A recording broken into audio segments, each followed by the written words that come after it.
Jadi di sini saya akan menjelaskan soal-soal yang sudah saya buat di sini. Jadi untuk soal pertama adalah ya soalnya adalah metode inferensi forward chaining dimulai dari mana? Itu jawaban yang benar adalah dari fakta-fakta menuju kesimpulan. Untuk penjelasannya itu, forward chaining kan bekerja dengan cara mengambil fakta-fakta awal yang diketahui, lalu mencocokkannya dengan aturan if then dalam basis pengetahuan, sehingga akhirnya menghasilkan kesimpulan. Jadi arah penalarannya dari bawah yang merupakan data ke atas yang merupakan kesimpulan.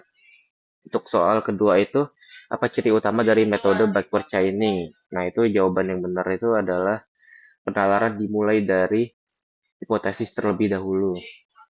Untuk penjelasannya itu, jadi backward chaining itu kan kebalikannya dari forward. Jadi dia dimulai dari hipotesis dulu, baru kesimpulan yang ingin diuji.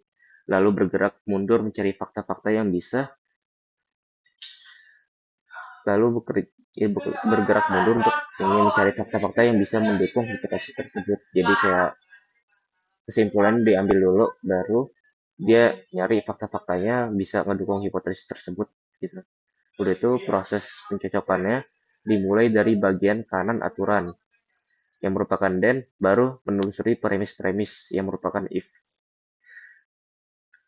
Terus untuk soal ketiga itu kapan waktu yang lebih tepat untuk menggunakan metode backward chaining dibandingkan forward chaining. Jadi untuk jawaban yang benar itu jika jumlah tujuannya lebih sedikit dari keadaan awal.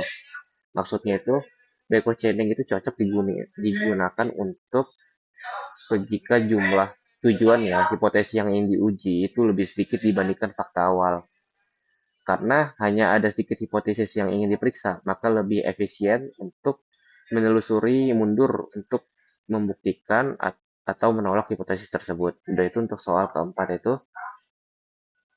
Di sini pada backward chaining jika diberikan fakta awal A dan E bernilai benar, lalu diminta membuktikan apakah K bernilai benar, maka kemungkinan hasilnya adalah itu yang jawaban benar yang benar di sini adalah tidak bisa terbukti atau tidak tergantung aturan yang ada.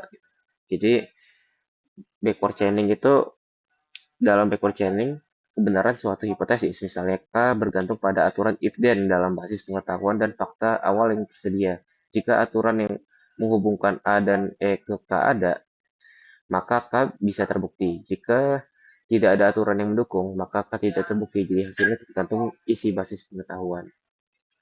Jadi untuk inti-inti dari soalnya itu soal yang sudah saya buat itu forward chaining itu dari fakta ke kesimpulan, terus backward chaining itu dari hipotesis ke fakta pendukung, terus ya pemilihan metode tergantung jumlah fakta itu awal yang dibandingin dengan tujuannya. Kemudian hasil pembuktian itu bisa terbukti atau tidak terbukti itu tuh masih bergantung pada aturan yang ada gitu.